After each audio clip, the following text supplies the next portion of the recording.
Hi friends, welcome to my Annapurna channel. Annapurna ಅಡುಗೆ ಚಾನಲ್ಗೆ ಎಲ್ರಿಗೂ ಸ್ವಾಗತ. ಎಲ್ಲರೂ ಹೇಗಿದ್ದೀರಾ? ಚೆನ್ನಾಗಿದ್ದೀರಂತ ಭಾವಿಸ್ತಾ ಇದ್ದೀನಿ. ನಾನು ಕೂಡ ಚೆನ್ನಾಗಿದ್ದೀನಿ. ಸ್ವಲ್ಪ ಕೋಲ್ಡ್ ಆಗಿತ್ತು, ಅದಕ್ಕೋಸ್ಕರ ಟೆರೆಸ್ ಮೇಲೆ ಸ್ವಲ್ಪ ವಾಕ್ ಮಾಡಿ ಹಾಗೆ ಕೂತ್ಕೊಂಡಿದ್ದೆ. ನನ್ನ ಧ್ವನಿ ಕೂಡ ಚೇಂಜ್ ಆಗಿದೆ ನೋಡಿ. ಮೊನ್ನೆ ಹೋದ ವಾರ ಎಲ್ಲ ಟೂರ್ ಆಯಿತು, ಊರಿಗೆಲ್ಲ ಹೋಗಿ ಬಂದಿದ್ನಲ್ಲ, ಅದಕ್ಕೋಸ್ಕರ ಕೋಲ್ಡ್ ಆಗಿದೆ, ನೀರು ಚೇಂಜ್ ಆಗಿ. ಹಾಗೆ ಟೆರೆಸ್ ಮೇಲೆ ಕೂತ್ಕೊಂಡಿದ್ನಲ್ಲ, ಅಲ್ಲೇ ಕೆಲವೊಂದು ಕ್ಲಿಪ್ಪಿಂಗ್ಸ್ ತಗೊಂಡೆ, ಅದನ್ನೇ ಹಾಕ್ತಾಯಿದ್ದೀನಿ. ಬಿಸಿಲಿತ್ತು ಇವತ್ತು, ಕೋಲ್ಡಾಗಿರೋದ್ರಿಂದ ಬಿಸಿಲಿಗೆ ಚೆನ್ನಾಗಿ ಅನ್ನಿಸ್ತಾಯಿತ್ತು. ಹಾಗೆ ಮನೇಲಿ ಪಾವ್ ಭಾಜಿ ತರಿಸಿದ್ವಿ ನೋಡಿ, ಅದನ್ನೊಂದು ಕ್ಲಿಪ್ಪಿಂಗ್ ತೊಗೊಂಡಿದ್ದೀನಿ ನೋಡಿ. ಪಾವ್ ಭಾಜಿ ಜೊತೆಗೆ ಆ ಮಿರ್ಚಿ ಇರುತ್ತಲ್ಲ, ಆ ಮಿರ್ಚಿ ತಿಂದರೆ ತುಂಬ ಚೆನ್ನಾಗಿರುತ್ತೆ.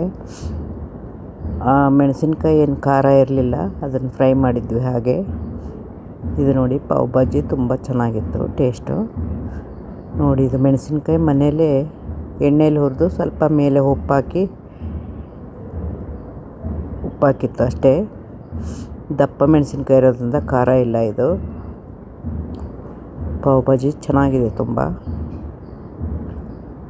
ಈ ಥರ ನೆಗಡಿ ಆದಾಗ ಈ ಥರ ಏನಾದರೂ ತಿನ್ಬೇಕನ್ನಿಸ್ತಾ ಇರುತ್ತೆ ನನಗೆ ನೋಡಿ. ಹಾಗೆ ಮೇಲೆ ಕಾಫಿ ಕುಡಿದೆ. ಆಮೇಲೆ ಕಾಫಿ ಕುಡಿಯುವಾಗ ಒಂದು ಕ್ಲಿಪ್ಪಿಂಗ್ ತೊಗೊಂಡೆ. ಕಾಫಿ ನನ್ನ ಮೆಚ್ಚಿನ ಇಷ್ಟದ ಕಾಫಿ ಇದು. ಹಾಗೆ ಕೋಸು ಪಲ್ಯ ಮಾಡಿದ್ದೆ ನೋಡಿ, ಅದು ಕೂಡ ಒಂದು ಕ್ಲಿಪ್ಪಿಂಗ್ ತೊಗೊಂಡಿದ್ದೀನಿ, ನಿಮ್ಮ ಮುಂದೆ ಹಾಕ್ತಾಯಿದ್ದೀನಿ. ಒಂದು ಅರ್ಧ ಕೋಸನ್ನು ಸಣ್ಣಗೆ ಹೆಚ್ಚಿಟ್ಕೊಂಡಿದ್ದೀನಿ. ಒಂದು ಈರುಳ್ಳಿ, 2 ಮೆಣಸಿನ್ಕಾಯಿ ಹೆಚ್ಚಿಟ್ಕೊಂಡಿದ್ದೀನಿ ಅಷ್ಟೇ. ಈಗ ಬಾಣಲೆಗೆ ಆಯಿಲ್ ಹಾಕ್ತೀನಿ ನೋಡಿ. 1 ಟೇಬಲ್ ಸ್ಪೂನ್ಗಿಂತ ಸ್ವಲ್ಪ ಕಮ್ಮಿ ಹಾಕಬೇಕು. ಇದಕ್ಕೇನು ನೀರು ಹಾಕೋ ಅವಶ್ಯಕತೆ ಇಲ್ಲ. ಒಗ್ಗರಣೆ ಕೊಡ್ತಾಯಿದ್ದೀನಿ ನೋಡಿ. ಜೀರಿಗೆ ಸಾಸಿವೆ ಒಗ್ಗರಣೆ ಕೊಟ್ಟ ನಂತರ ಚಟಪಟ ಆದಮೇಲೆ ಕರಿಬೇವು ಹಾಕಬೇಕು.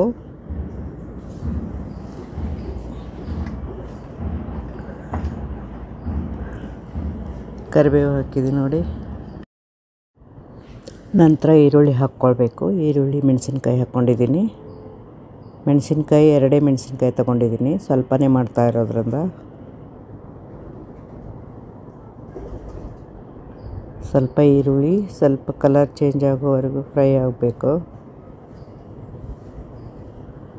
ಸ್ವಲ್ಪ ಫ್ರೈ ಮಾಡಿದ ನಂತರ ಕೋಸು ಹಾಕಬೇಕು. ಹೆಚ್ಚಿಟ್ಕೊಂಡಿರೋ ಕೋಸು, ಕ್ಯಾಬೇಜ್ ಅದಕ್ಕೆ ಹಾಕಬೇಕು. ಈ ಥರ ಮಾಡಿ ತುಂಬ ಟೇಸ್ಟಿಯಾಗಿರುತ್ತೆ ಪಲ್ಯ. ಇದಕ್ಕೆ ಅರಿಶಿನ ಪುಡಿ ಕೂಡ ಹಾಕಿಲ್ಲ, ಹಾಗೆ ಸಿಂಪಲ್ಲಾಗಿ ಕಲರ್ ಇಲ್ಲದೆ ಮಾಡಿದ್ದೀನಿ ನೋಡಿ. ಕೋಸು ಮಿಕ್ಸ್ ಮಾಡ್ತೀನಿ ಅದಕ್ಕೆ.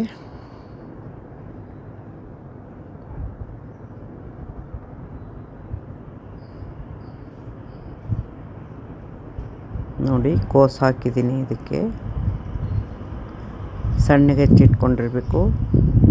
ಈ ಚಿಕ್ಕ ಕೋಸು ಗಡ್ಡೆಯಲ್ಲಿ ಅರ್ಧ ಮಾತ್ರ ಹಾಕಿದ್ದೀನಿ ನಾನು. 150 ಗ್ರಾಮ್ಸ್ ಅಂದ್ಕೊಳ್ಳಿ ಇದು ಕೋಸು, ಅಷ್ಟೇ ಇದೆ ನೋಡಿ. ಕೋಸು ಕೂಡ ಹಾಕಿ ಚೆನ್ನಾಗಿ ಫ್ರೈ ಮಾಡ್ತಾಯಿದ್ದೀನಿ. ಚೆನ್ನಾಗಿ ಹೀಗೆ ಒಂದು 5 ನಿಮಿಷ ಫ್ರೈ ಹಾಗೆ ಮಿಕ್ಸ್ ಮಾಡಬೇಕು. ಹಾಗೆ ಇಟ್ಟರೆ ತಾನೇ ಎಲ್ಲ ಚೆನ್ನಾಗಿ ಎಣ್ಣೆಲೇ ಬೆಂದಿರುತ್ತೆ ಕೋಸು. ತುಂಬ ಟೇಸ್ಟಿನೂ ಆಗಿರುತ್ತೆ ನೋಡಿ. ನೀವು ಈ ಥರ ಮಾಡಿ.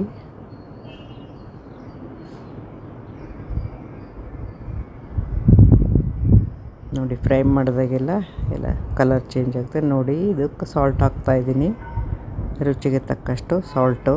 ಮತ್ತೇನು ಹಾಕೋ ಅವಶ್ಯಕತೆ ಇಲ್ಲ. ಯಾವುದೇ ಮಸಾಲ ಹಾಕಿಲ್ಲ ನಾನು. ಇಷ್ಟೇ ಸಿಂಪಲ್ಲಾಗಿ ಮಾಡಿ ತುಂಬ ಚೆನ್ನಾಗಿರುತ್ತೆ ಕೋಸು. ಇದಕ್ಕೆ ಅರಿಶಿನ ಪುಡಿ ಕೂಡ ಹಾಕಿಲ್ಲ. ಹಾಗೆ ಒಂದು 5-10 ನಿಮಿಷ ಸಿಮ್ಮಲ್ಲೇ ಇಟ್ಕೋಬೇಕು ಗ್ಯಾಸು. ಏನಾದರೂ ಬೇರೆ ಕೆಲಸ ಇದ್ದರೆ ಮಾಡ್ತಾಯಿರ್ಬೋದು. ಇದು ತಾನೇ ಆಗಿಬಿಡುತ್ತೆ, ಒಂದು 5 to 7 ಮಿನಿಟ್ಸಲ್ಲೇ ಆಗಿಬಿಡುತ್ತೆ. ಚೆನ್ನಾಗಾಗುತ್ತೆ ನೋಡಿ. ಎಷ್ಟು ಚೆನ್ನಾಗಾಗಿದೆ. ಟೇಸ್ಟ್ ಕೂಡ ತುಂಬ ಚೆನ್ನಾಗಿರುತ್ತೆ. ಯಾರಿಗೆಲ್ಲ ಕ್ಯಾಬೇಜ್ ಇಷ್ಟ ಕಮೆಂಟ್ ಮಾಡಿ. ಹಾಗೆ ಲಾಸ್ಟಲ್ಲಿ ಕೊತ್ತಂಬರಿ ಹಾಕಬೇಕು. ಕೊತ್ತಂಬರಿ ಲಾಸ್ಟಲ್ಲಿ ಹಾಕ್ತೀನಿ. ನೋಡಿ ಈಗ ಆಲ್ಮೋಸ್ಟ್ ಆಲ್ ಆಗಿದೆ ನೋಡಿ. ಇದಕ್ಕೇನು ನೀರಿನ ಅವಶ್ಯಕತೆ ಇಲ್ಲ ಈ ಪಲ್ಯಕ್ಕೆ. ನೋಡಿ ಕೊತ್ತಂಬರಿ ಉದುರಿಸಿದ್ದೀನಿ. ತುಂಬ ಚೆನ್ನಾಗಿರುತ್ತೆ. ಕೊತ್ತಂಬರಿ ಹಾಕಿದರೆ ಟೇಸ್ಟ್ ಬರುತ್ತೆ. ಅಷ್ಟೇ, ಕೊತ್ತಂಬರಿ ಅಷ್ಟೇ ಹಾಕಬೇಕು. ಕೊತ್ತಂಬರಿ ಸಾಲ್ಟ್ ಅಷ್ಟೇ ಈ ಪಲ್ಯಕ್ಕೆ, ಯಾವುದೇ ಬೇರೆ ಮಸಾಲ ಅವಶ್ಯಕತೆ ಇಲ್ಲ. ಬೆಳ್ಳುಳ್ಳಿ ಕೂಡ ಹಾಕಿಲ್ಲ ಇದಕ್ಕೆ. ಶುಂಠಿ ಬೆಳ್ಳುಳ್ಳಿ ಯಾವುದರ ಅವಶ್ಯಕತೆ ಇಲ್ಲ. ಹಾಗೆ ಸಿಂಪಲ್ಲಾಗಿ ಮಾಡಬೇಕು, ತುಂಬ ಚೆನ್ನಾಗಿರುತ್ತೆ. ನೋಡಿ ಆಗಿದೆ ಪಲ್ಯ. ಕ್ಯಾಬೇಜ್ ಪಲ್ಯ ರೆಡಿಯಾಗಿದೆ ನೋಡಿ ಊಟಕ್ಕೆ. ಇದು ಚಪಾತಿ ಜೊತೆಗೆ, ಅನ್ನದ ಜೊತೆಗೆ ಸೈಡಲ್ಲಿ ನೆಂಚ್ಕೊಳ್ಳೋಕ್ಕೆ ತುಂಬ ಚೆನ್ನಾಗಿರುತ್ತೆ. ಹಾಗೆ ತಿಂದರೆ ಕೂಡ ತುಂಬ ಟೇಸ್ಟಿಯಾಗಿರುತ್ತೆ.